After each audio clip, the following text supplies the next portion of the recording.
तर बघा मॅडम कशा बसलेल्या आहेत मस्त बांगड्या भरण्यासाठी. तर आम्ही गेलो होतो बांगड्या भरायला, लग्नाच्या बांगड्याचं, कारण माझ्या आत्याचं लग्न होतं, म्हणजे चुलत आत्याचं. तर गेलेलो होतो बांगड्या भरण्यासाठी. मॅडमला तर इतकी भरायची इच्छा होती ना की बस. ते मॅडमने एक एक डझन हातात बांगड्या घातलेल्या होत्या बरं का. घरी गेल्यानंतर तिच्या हातामध्ये एक सुद्धा बांगडी राहणार नव्हती.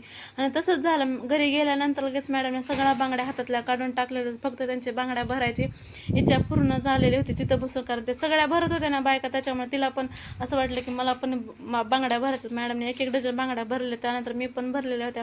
खूप हात छान दिसत होता. मग मागचा गोट म्हणलं घरी गेल्यानंतर काढून ठेवूया, आता नंतर भरत. मग डायरेक्ट दुसऱ्या दिवशी मी शूट केलेला होता. तर गेलेलो होतो आम्ही लग्नासाठी. आणि ही ड्रेस ना मॅडमने स्पेशल लग्नासाठी घेतलेला होता, कारण दुसरे भरपूर ड्रेस आहेत पण तिला ते घालायचं कारण तर तिला टोचतायत म्हणून, अंगाला टोचतायत काय तर होतंय, तर तिला फक्त शर्ट आणि पॅन्ट घालायचं होतं. म्हणून मॅडमने स्वतःच्या मनावर हा ड्रेस चॉईस केलेला होता. माऊ वगैरे आधीच गेले होते, मी नंतर उशिरा गेलेले होते. नंतर इकडं अशी मॅडमची अशी मस्ती काही चालू होती मावच्या मांडीवरती बसून. जिथं जाईल तिथं मॅडमचं कंचना कंचना चालू असतं, तर तिथं मॅडमचं पण कंचना आले म्हणूनच धिंगाणा चालू होता. पण पहिल्यांदा रडून करून मग मॅडम शांत बसलेल्या होत्या.